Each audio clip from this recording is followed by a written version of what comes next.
조만간 진짜로 신분 상승이 가능해지는 타이밍이 한번 옵니다. 그리고 그 기회가 이 주제를 이해한 사람과 모르는 사람을 아주 분명하게 갈라놓을 거예요. 지금 우리가 살고 있는 20년은 그냥 또 하나의 평범한 시기가 아닙니다.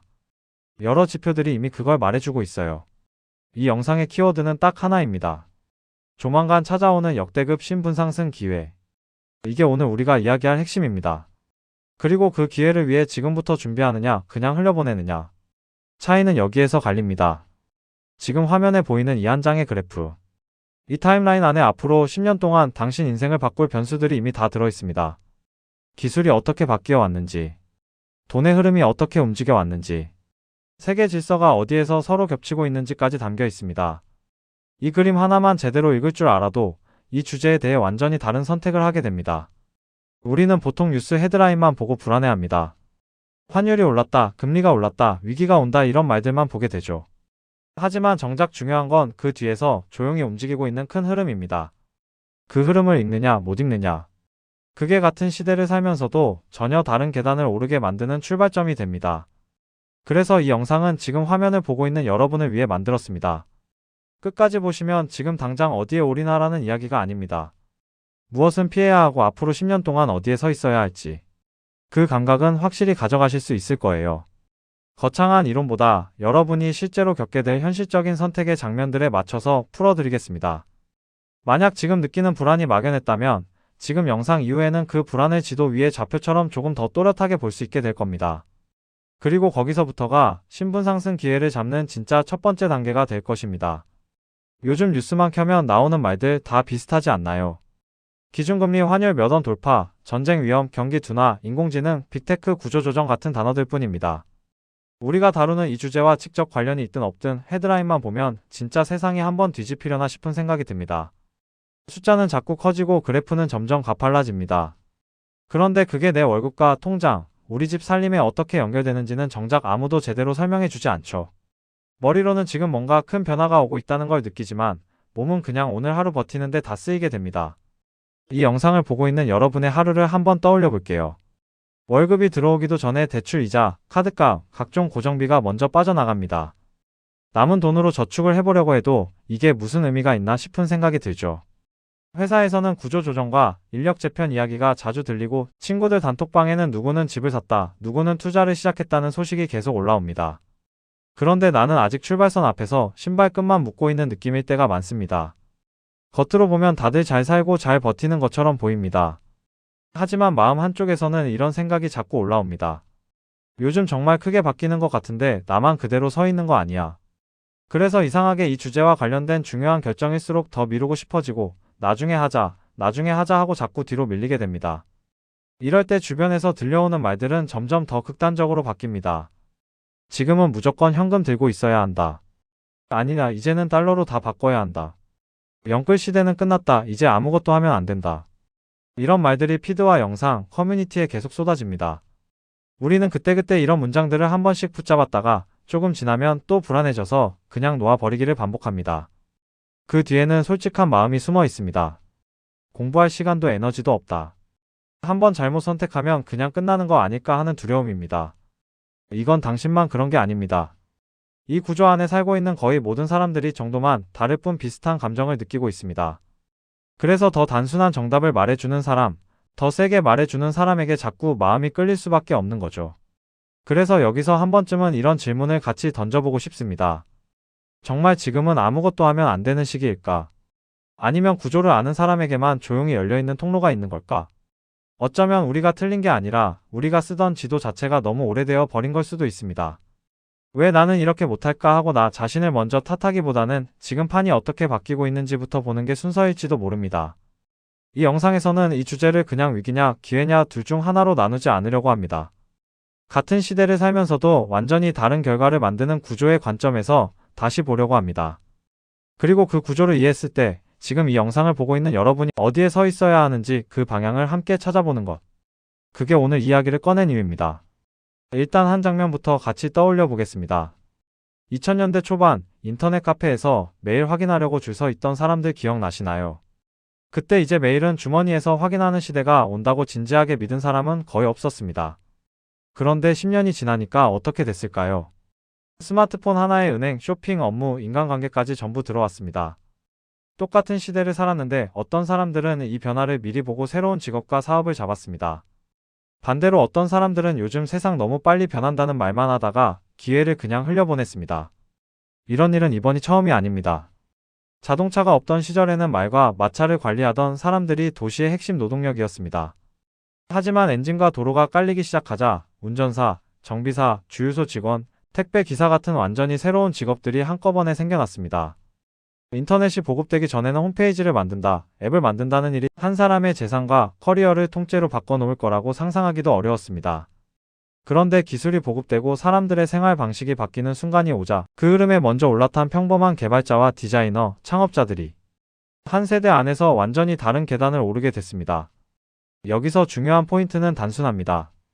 특별한 천재였기 때문이 아니라 어떤 기술이 사람들의 일상 루틴을 통째로 바꿀지를 조금 더 빨리 본 사람과 그렇지 못한 사람의 차이였다는 점입니다. 그렇다면 우리는 지금 이 첫 번째 축에서 어디쯤 와 있을까요?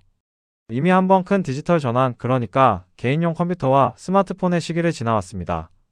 그리고 이제는 인공지능, 블록체인, 탈중앙화, 초개인화 같은 키워드들이 다음 물결이 오고 있다는 신호처럼 계속 등장하고 있습니다. 지금은 완전히 새로운 기술이 막 나온 초입이 아닙니다. 이 기술들이 우리 일상으로 서서히 스며들면서 진짜 돈과 기회가 갈리는 중간 구간에 와 있다고 보는 편이 더 가깝습니다. 그래서 지금 필요한 것은 뉴스에서 기술 이름을 외우는 일이 아니라 내 일상과 내 커리어, 내 자산 구조에서 이걸 어디에 어떻게 연결할 것인지 고민하는 일입니다. 결국 이 첫 번째 키포인트가 말하는 내용은 이것입니다. 이 주제는 우연이 아니라 기술과 산업과 라이프 스타일이 겹치는 10년에서 20년짜리 파도를 어떻게 탈 것인가의 문제입니다. 그리고 우리는 지금 그 파도가 본격적으로 꺾이기 시작한 지점에 서 있습니다. 방금 전까지는 새로운 파도 자체를 봤죠. 기술이 어떻게 바뀌고 산업과 라이프 스타일이 어떻게 따라 움직이는지. 그 첫 번째 축에 대한 이야기였습니다. 이제는 초점을 조금 바꿔보겠습니다. 똑같이 인공지능 시대, 인터넷 시대를 살고 있는데도 어떤 사람은 월급만 조금 늘고 그대로입니다. 어떤 사람은 자산이 몇 배가 되기도 하죠. 이 차이를 만드는 것이 바로 두 번째 축. 돈의 흐름, 경제와 자산의 사이클입니다. 신용과 부채, 통화와 자산 가격이 한 바퀴씩 돌면서 반복되는 패턴이 있다고 보시면 됩니다. 첫 번째 축이 어디에 기회가 생길지 알려주는 지도라면 두 번째 축은 언제 들어가고 언제 버티고 언제 빠져야 하는지 알려주는 시간표에 가깝습니다. 이 주제를 제대로 이해하려면 지도와 시간표를 같이 보는 게 중요합니다. 이제 예를 하나 들어보겠습니다. 큰 불황이 왔을 때 A와 B라는 두 사람이 있습니다. 둘 다 같은 시대, 같은 기술의 파도 위에 서 있었습니다. A는 고점 근처에서 대출을 많이 끼고 자산을 샀습니다. 위기가 오자 버티지 못하고 결국 급하게 팔 수밖에 없었죠. 반대로 B는 그 시기에 현금을 쥐고 기다립니다. 사람들이 급하게 내놓는 집과 주식, 여러 자산들을 조금씩 천천히 담아갔습니다. 위기가 끝났을 때 A는 역시 투자는 나랑 안 맞는다 하고 멈춰 있습니다. 하지만 B는 똑같은 월급을 받으면서도 완전히 다른 자산 규모를 가진 사람이 되어 있죠. 여기서 다른 점은 기술을 더 잘 알아서가 아닙니다. 신용이 언제 풀리고 언제 회수되는지, 자산 가격이 지금 사이클의 어느 구간에 와 있는지, 그걸 보고 움직였느냐 아니었느냐의 차이입니다. 첫 번째 포인트가 어떤 파도를 탈지 고르는 이야기였다면 두 번째 포인트는 그 파도에서 언제 노를 젓고 언제 힘을 빼야 하는지에 대한 이야기입니다. 이 이야기는 우리 일상과도 바로 연결됩니다. 금리가 조금만 올라가도 여러분의 월급에서 대출 이자로 빠져나가는 돈이 매달 몇만 원, 몇십만 원씩 늘어납니다. 환율이 뛰면 그냥 여행비만 비싸지는 것이 아닙니다. 장바구니 물가, 월세와 전세, 생활비 전반이 다 같이 올라갑니다. 인플레이션이 빨라지면 월급은 그대로인데 인생 난이도는 갑자기 하드 모드로 바뀐 것처럼 느껴지죠. 하지만 이 사이클의 패턴을 알고 있으면 지금은 레버리지를 줄이고 방어적으로 갈 타이밍인지 아니면 남들이 겁먹었을 때 아주 조금씩 공격 포지션을 잡아볼 타이밍인지 구분할 수 있게 됩니다. 결국 두 번째 키포인트가 말하는 것은 이것입니다. 기술의 파도만 아는 것으로는 부족합니다. 그 파도 위에서 돈의 사이클을 읽을 줄 아는 사람이 진짜 신분 재배치의 중심에 서게 됩니다. 그래서 지금 여러분에게 필요한 질문은 새로운 걸 배울까 말까에서 끝나지 않습니다. 이제는 이렇게 물어봐야 합니다.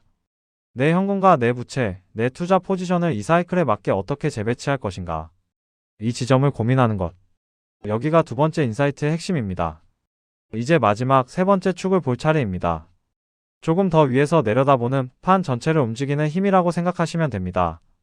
앞에서는 기술의 파도와 돈의 흐름을 살펴봤죠.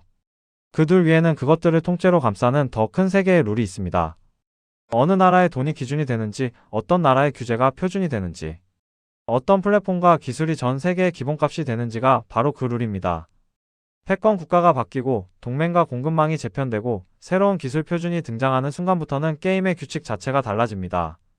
규칙이 달라지면 실력은 비슷해도 어떤 사람은 점수를 두세 배로 받고 어떤 사람은 그대로인 상황이 생깁니다. 우리가 여기서 보고 싶은 것은 이 세계 질서와 구조라는 축이 개인의 커리어와 투자, 비즈니스 기회를 어떻게 통째로 다시 나누는지 하는 지점입니다. 이미 판이 움직이고 있다는 신호는 여러 곳에서 보입니다. 지정학 갈등 때문에 반도체와 원자재, 에너지 공급망이 흔들리고 있고 나라별로 우리 편끼리만 거래하자는 분위기도 강해지고 있습니다. 한쪽에서는 디지털 화폐와 디지털 자산, 블록체인 규제를 두고 각 나라가 서로 다른 룰을 만들고 있습니다. 또 다른 쪽에서는 인공지능 칩과 데이터 주권을 두고 새로운 줄다리기가 계속되고 있습니다.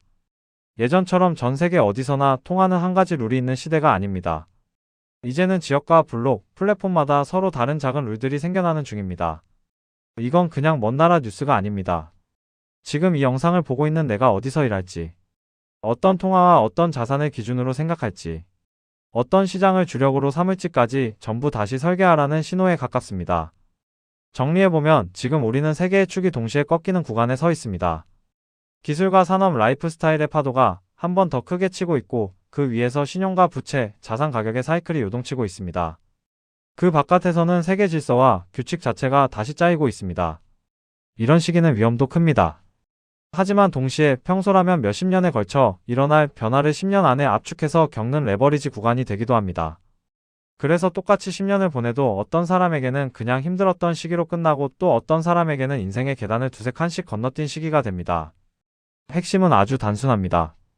이제는 지식을 조금 더 아는 사람이 아니라 구조와 타이밍을 읽을 줄 아는 사람이 계급을 가르는 시대라는 점입니다. 그래서 다음 파트에서는 지금까지 이야기한 이 세 개의 축을 바탕으로 여러분이 실제로 어떻게 방어를 하고 어디에서 기회를 잡아야 할지 한 장짜리 프레임으로 단계별 정리를 해보려고 합니다.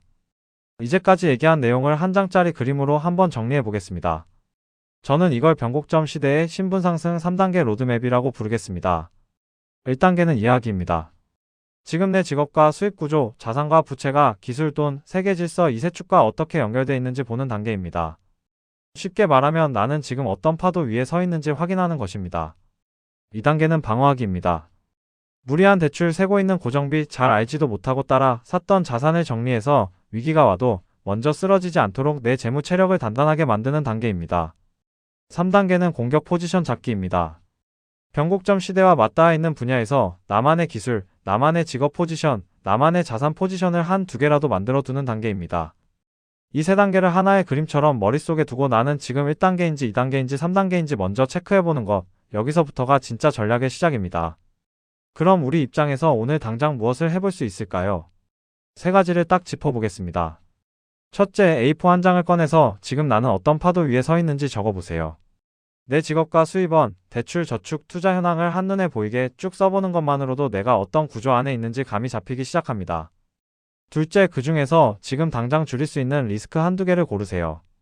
예를 들어 변동금리 대출 비중을 조금 줄이거나 내가 잘 모르는 상태로 들고 있는 위험한 투자 상품을 하나 정리해보는 시기면 충분합니다. 셋째, 작게라도 공격 포지션을 하나 만들어 보세요. 세축 변곡점과 연결된 공부를 진짜로 시작해보거나 아주 소액으로 실험 투자나 작은 사이드 프로젝트를 열어보는 정도면 됩니다. 이 세 가지를 해냈다면 언젠가 준비해야지가 아니라 오늘부터 이미 신분상승 로드맵 위에 올라탄 상태가 된 것입니다. 앞으로 10년 뒤의 나를 두 장의 사진으로 한번 떠올려 보세요. 하나는 지금처럼 뉴스와 남들 얘기에만 마음이 출렁이고 그때 왜 제대로 안 봤을까 하고 살짝 아쉬워하는 모습입니다.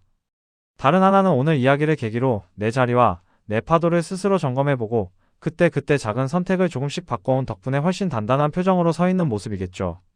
둘 다 충분히 현실이 될 수 있는 장면입니다. 그리고 이 둘을 가르는 건 거창한 결심이 아니라 지금 이 순간 한 번만 제대로 살펴보자 하고 살짝 방향을 돌려보는 그 작은 선택에서 시작됩니다. 당신이 지금까지 잘못 살아온 게 아닙니다. 이제야 구조를 보는 눈을 갖게 된 것뿐이고 지금부터 다시 설계해도 정말 늦지 않았습니다. 오늘 이야기를 한 줄로 정리하면 이겁니다.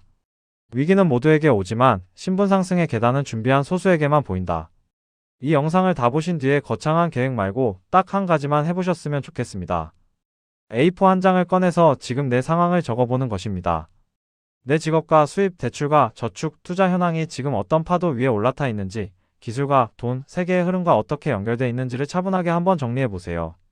진짜 시작은 거기서부터입니다. 그리고 이 구조를 더 같이 들여다보고 싶다면 앞으로의 영상에서 얘기할 구체적인 전략과 사례들도 편하게 따라와 주시면 좋겠습니다. 당신의 10년을 바꿀 설계도는 오늘 적어보는 그 한 장에서 조용히 그려지기 시작합니다. 감사합니다. 경제락이었습니다.